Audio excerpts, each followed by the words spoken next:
guys, I'm in. Oops. I've already put on my seat belts. I put it in D, but it doesn't let go of the parking brake. Oh, it's not electronic parking brake. It's a foot operated parking brake. Interesting. This is the Corolla Cross Hybrid. And of course it's a hybrid. When I start the car, the electric motor starts first. There is still a little bit of, oh no, there's half, the indicator is showing half full, the battery. And so we can roll off in complete quiet. I just saw the headlamps turning up because I passed by the underpass. That means it has automatic headlamps. It should have automatic wipers as well. That means there's a rain sensor here. When the rain falls, it will operate the wipers automatically. And oops, the brakes are not modular at all. I mean, they're not progressive. Hello, thank you, thank you. Ooh. The brakes are pretty choppy. Like, I touch it a little bit and then it brakes a lot. That means I need some time to get used to it. Now, of course, when it's rolling in hybrid mode, in EV mode, it is very quiet apart from the rackets that I have in the boot. I noticed the armrest is slidable, gives me a comfortable reach.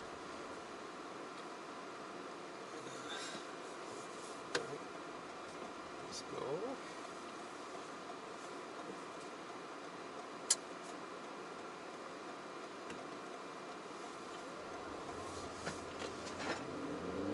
Oh.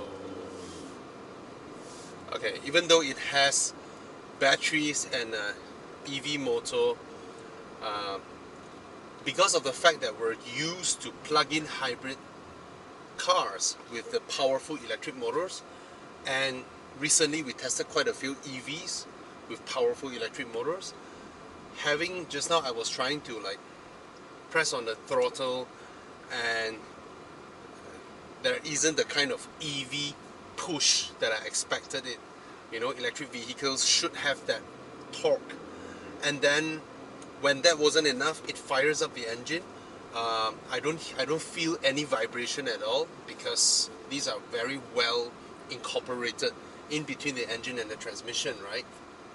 So it's very smooth. However, immediately what I felt is the combination of the CVT, I wouldn't call it rubber, but that kind of revs being built up without feeling it being translated into torque. And then coupled to the fact that you cannot anticipate for the kick of a turbocharged engine because this is not a turbocharged car. So people who are heavy with their foot would find it a bit like, where's the power? Where did it come? When will it come? You know? And it never came. So that's the sensation that I felt. Contrary to, 2.5 liter CX-5s with plenty of power, 1.5 3-cylinder Protons with plenty of turbocharged power. Yeah. But it's smooth, alright? And from Toyota's track record, their hybrid cars has matured so far that you can treat it as just a regular car with a larger battery. Actually, if you think about this, right, every single car has a battery in them, and it powers the radio, it powers other ancillaries. Just that for hybrids, the battery is slightly larger. It does the cranking or the initial start, the initial rolling off, and they have improved from there so much. And now we have mild hybrid cars with the 48 volt mild hybrid system that replaces the starter of the engine. So we've come far, but also a lot of splits in terms of which technology to pursue. Okay. Wait, let it's just a smooth, naturally aspirated car. Don't bother about the little blue tints on the headlamps or the graphics that are showing you whatever, and the hybrid badge and all that, right? Don't bother about all that, because all you get is just a very smooth 2-liter naturally aspirated family car that isn't too expensive, spacious enough, doesn't come with super high quality materials, you know, and an infotainment system that differs across every single model depending on when you bought it. But it does its stuff, it has its stuff, and yeah, that's all you get with a very tight center console here. Not a lot of storage space, but you get a wireless charger with a little clip there to secure your phone, but they didn't account for folding phones that are that thick. All right, you have your Sony, you have your Samsung, your iPhone. It should pretty well just stuck there, and it should stay there good enough. And this is an afterthought. The wireless charger is an afterthought, and it pretty much looks aftermarket. I mean, I'm sure I can buy something from Taobao or Shopee and get the same, you know, spot to just fit something there. And yeah, very tight center console for a car launched in 2022 in this segment. If you go, you hop down, you come down from this car, and then you go into the Civic, you would be surprised that even though it's a Corolla Cross, it is actually less spacious than a Honda Civic. This is an SUV, or attempting to look like an SUV, but the Civic is a C-segment sedan, and it has more room inside, wider center console, you can store more things, and presumably more leg room. But of course, this gives you the higher ride height, and the way the car moves on the road doesn't feel like a BC segment car. Actually, when you are driving it, when you are rolling, and then how the car reacts to the road, right, it feels more like a D segment. In terms of behavior of the car towards the road, it is closer to a CX-5 than to a HRV. Of course, I haven't driven the new HRV, God forbid, not sure when will I drive it, but what I'm telling here is that, put aside price point, just now I compare it to a Civic, right? And then I was talking about, you know, the poor interior called, oh my god,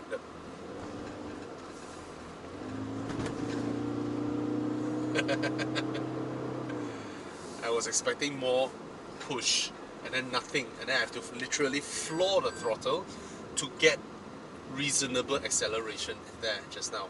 So I guess this car is perfect for current times, because oh no, not for Malaysia, because our petrol is still 2 ringgit. If you're a Singaporean, this is perfect, right? It saves you a lot of fuel, I presume. What's that sound? Is it my car or another car? Oh no, it's this car.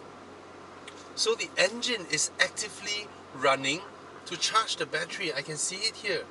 Oh, that's pretty interesting. The engine sounds rougher just now, all of a sudden, and then it shows a red arrow pointing towards the wheels and the battery. So the car actively burns fuel to charge the battery, which for Malaysians is a blessing, because our petrol is still very cheap, 2 ringgit. Now it's a combination. The wheels are charging back to the battery. So this car, instead of going all out to not use petrol, it is actually optimizing, because it understands that the buyer buying a hybrid also wants the benefits associated with hybrid, which is the quiet, smooth kind of driving experience and having enough juice to kick the car when in need, which a lot of earlier hybrids couldn't, because they were trying to save every drop of petrol and they end up with an empty battery all the time. And as you know, an empty battery isn't good for the health of the battery. So I believe what Toyota is doing here is actively knowing when to run the engine, to burn a little bit more fuel, to charge the batteries, to keep the charge in there, so that I still get to use the car when I get to use the electric part of this hybrid more often. Alright, I commend Toyota on that. But just now was a bit scary when that rough sound suddenly appeared. Okay, so I'll do the walk around later. Overall, a very comfortable car. Materials are acceptable for its price point. Nothing surprising here. You sit in this cabin, you touch around, you can tell that Toyota is not out there to win award or to prove something, you know, to the industry. They are the best car manufacturers in the world. They don't need to prove anything. They're there to provide something sensible, practical, feasible, and still profitable for them. Alright, so this is the kind of car that they are rolling out. And wouldn't it be nice if every single ICE car out there has something like this? Basically a larger battery that assists the car. And of course I want to see the day whereby they don't even need to proclaim this is a hybrid anymore, because this is just how the technology has progressed. He doesn't care. Is it because the car is quiet? Can I? Okay, thank you. Thank you.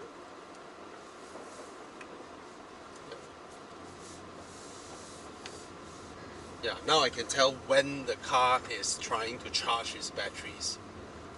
Alright, so yeah, I'll do the walk around later.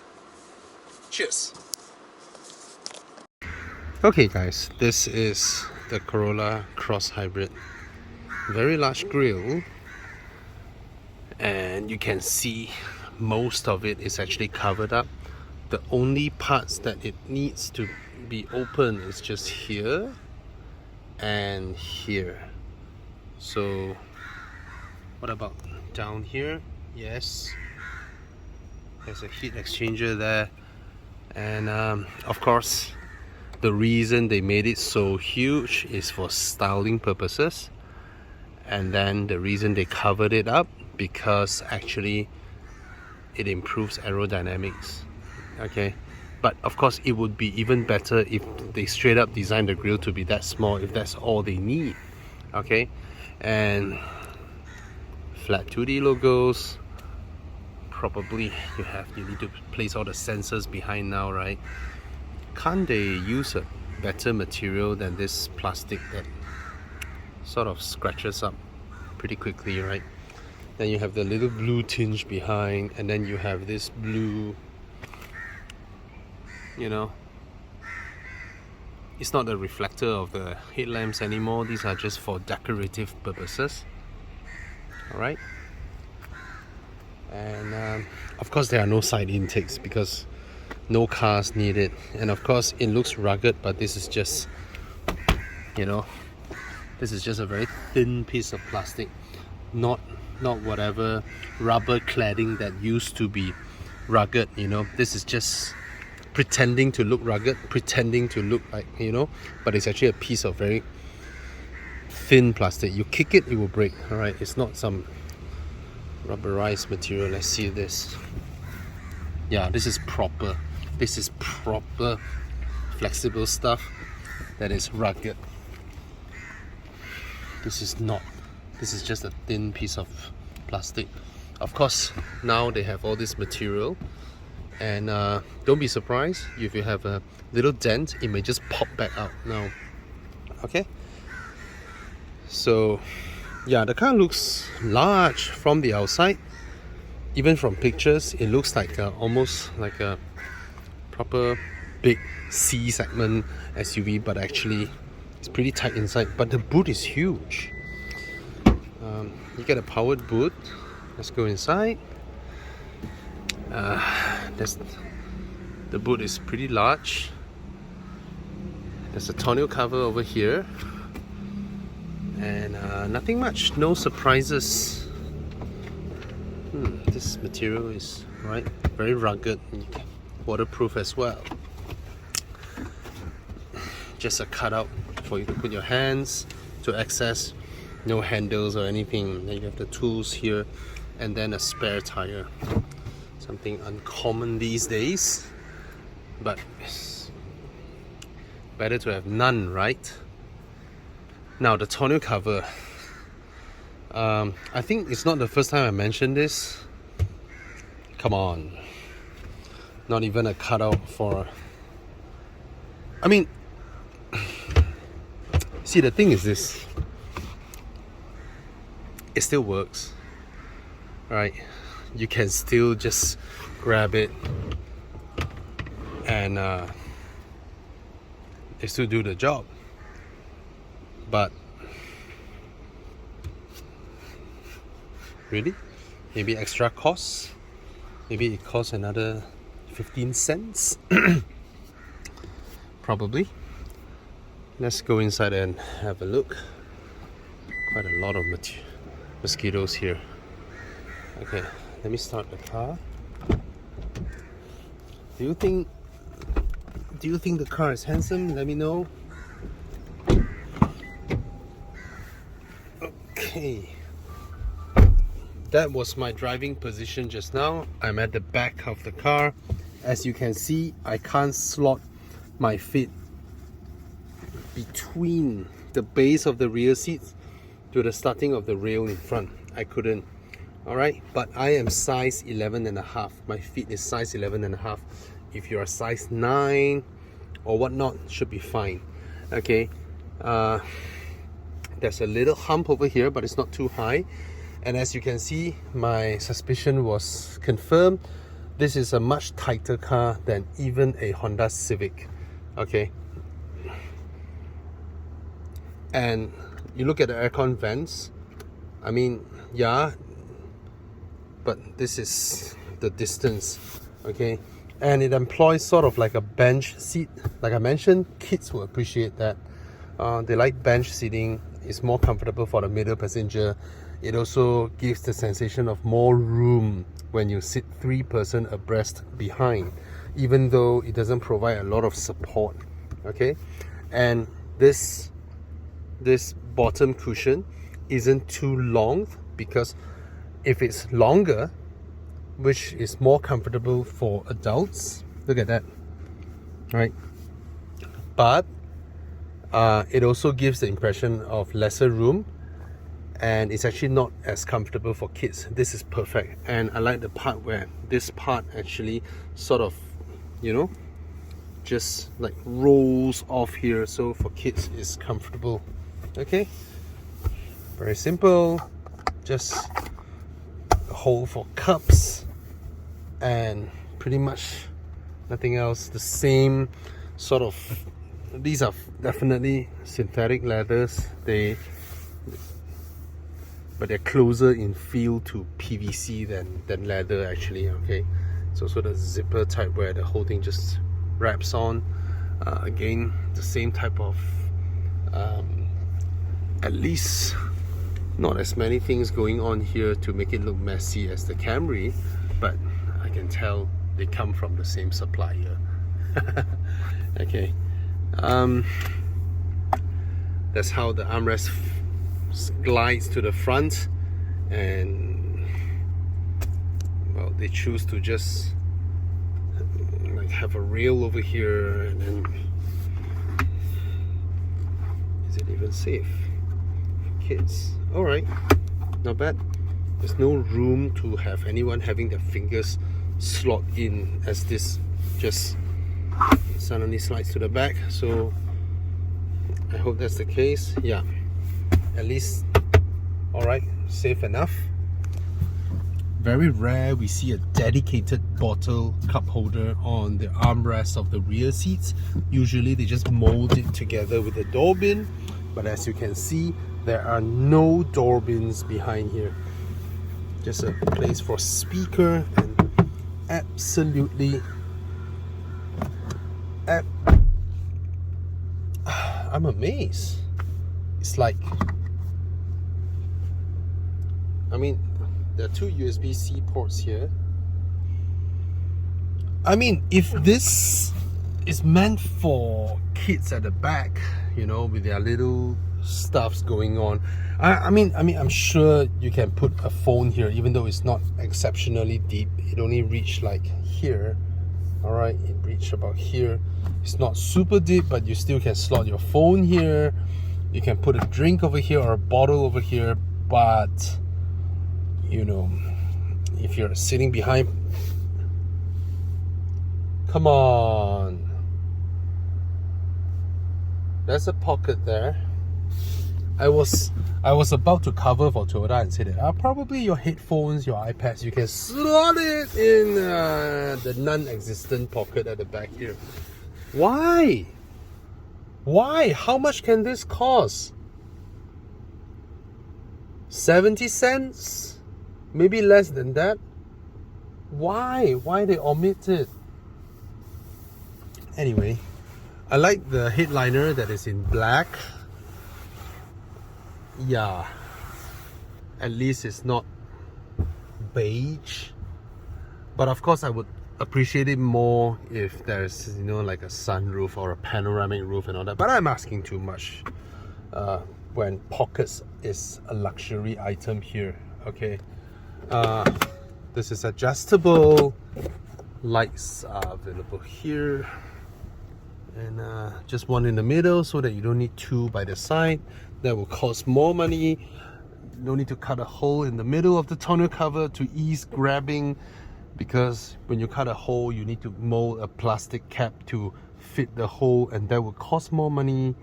And very nice to have a rear camera over there. All right, and ingress and egress is average, I would say.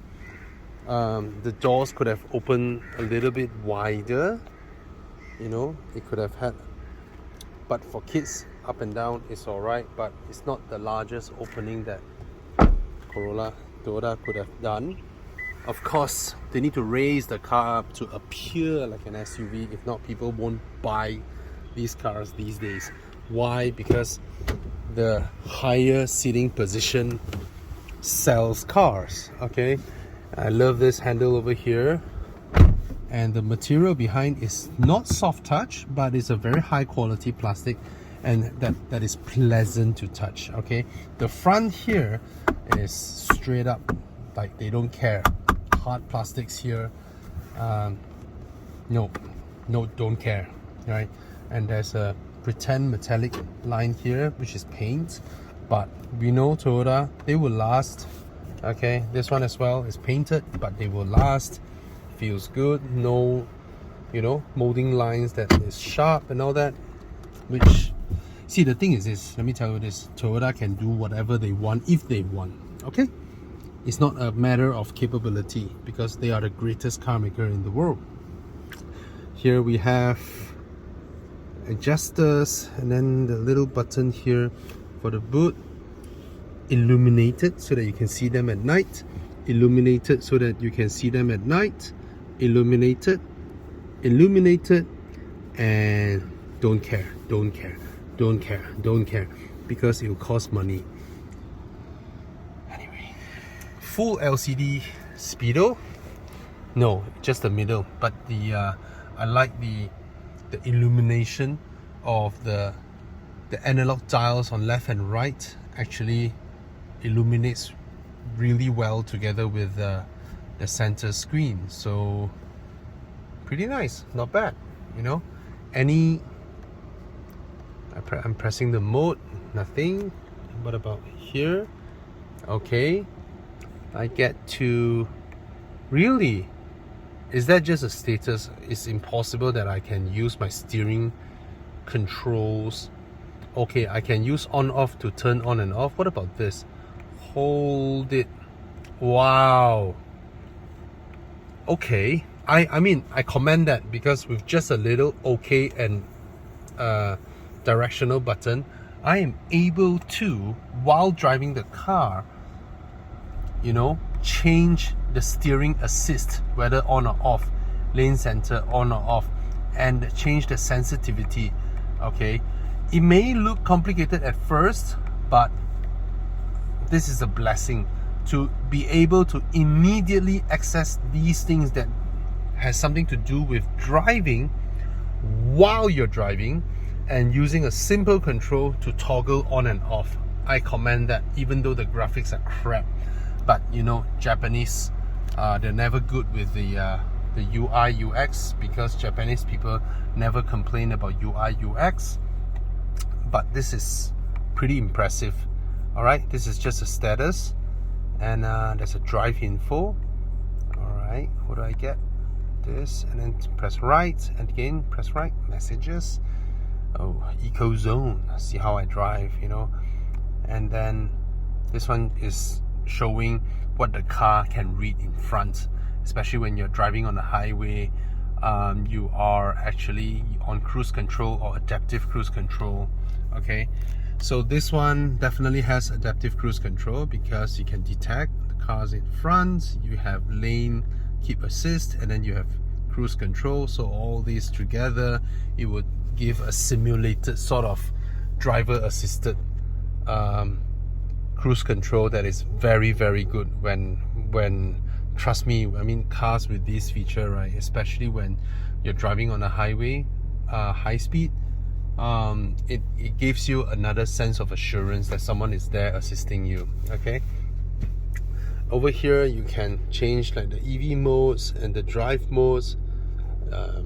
This car doesn't seem like it attempts to prove to me that it has any sort of relations to do with power or dynamic driving. So I'll just drive it like how I would drive a Nissan Serena, you know, a Toyota Corolla, or a Corolla Myvi. Just basically a daily car that you use day in and out, and just use it. All right, glove box is average. I mean, for a car with a dashboard of this size, it would be nice to, if it is a little bit bigger.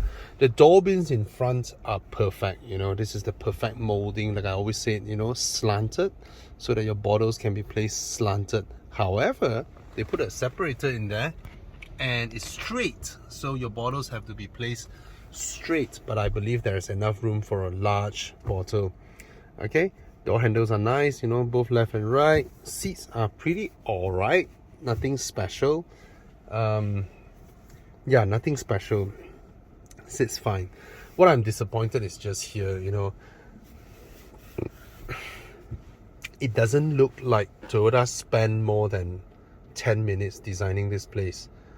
It may be AI generated, you know.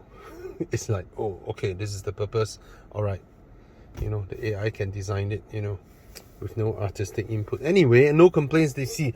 The thing is, this Toyota making this car is just, it's like, you want a tall riding car, you want it to be low maintenance, you know, low consumption, you want it to be cheap to buy. I'll make it, you know, and I'll make sure you buy it, because you're not using it for anything else, you know. Put it this way, not everybody is a car lover, all right, and not everybody will go like, oh, this and that. No, they'll just use it. They trust this. Okay, they know it's going to be reliable, they know it's going to be low maintenance, they know it's going to have low fuel consumption, and they trust it. All right, no other brands can match Toyota when it comes to this, you know, and not even Honda. Okay, in terms of servicing, you know, the whole system, I mean, Toyota owners would know. Okay, and here's the wireless charger I mentioned just now. There's a little catch in here so that it holds your phone in place.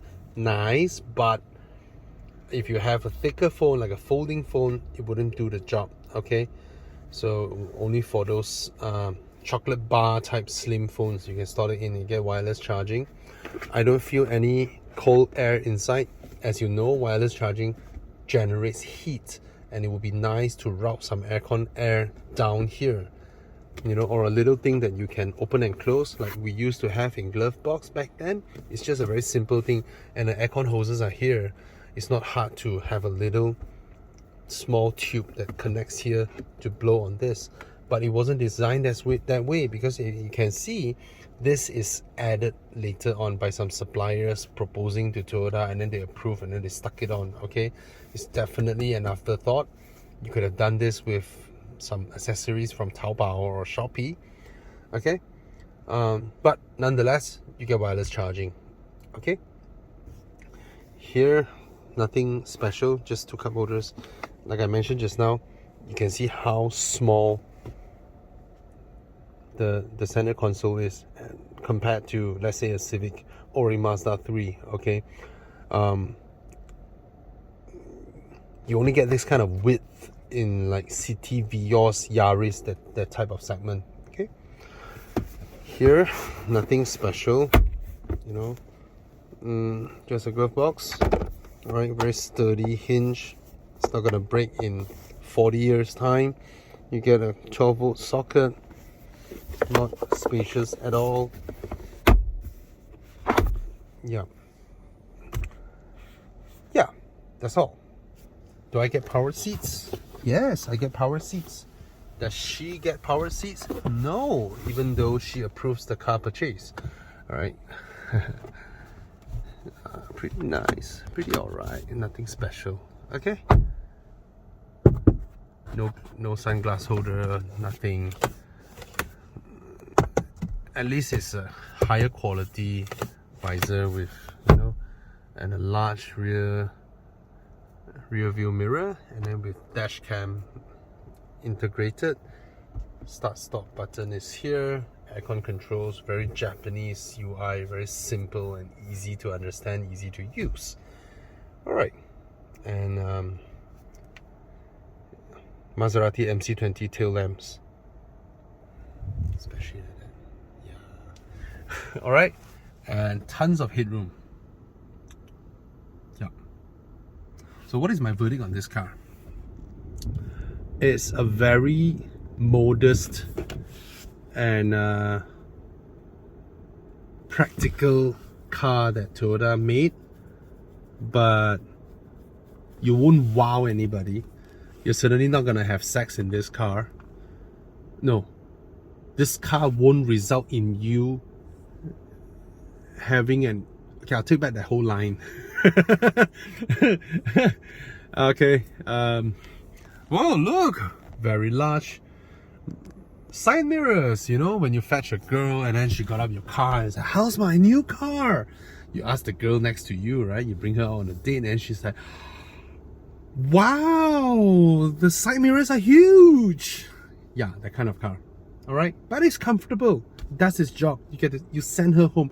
You won't break down halfway picking her up, rushing to your dinner like you would if you were in your Maserati Gran Turismo, you know, or if you were in your Audi RS6, you know, and suddenly it spills oil, you know, or yeah, or some hybrids from Germany that suddenly shut down for no reason, you know, shut down, you know. Yep.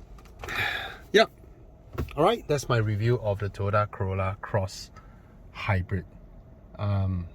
It's just a normal car that's gonna be very practical, very fuel efficient, very low maintenance and all that. I presume it's gonna be because it's Toyota. Okay, and it's taller ride height, exactly what you all want, you know.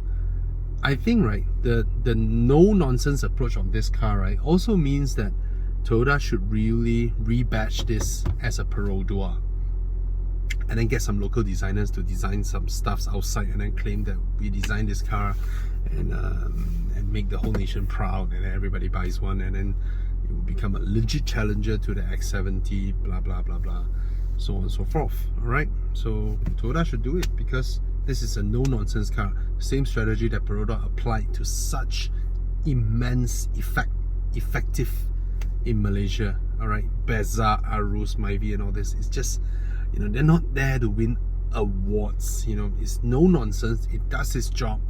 Oh, did I not mention Corolla actually is half subsidiary of Toyota?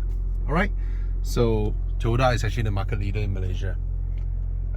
In a way, not the badge, but financially. Okay, yep, that's my review. Cheers.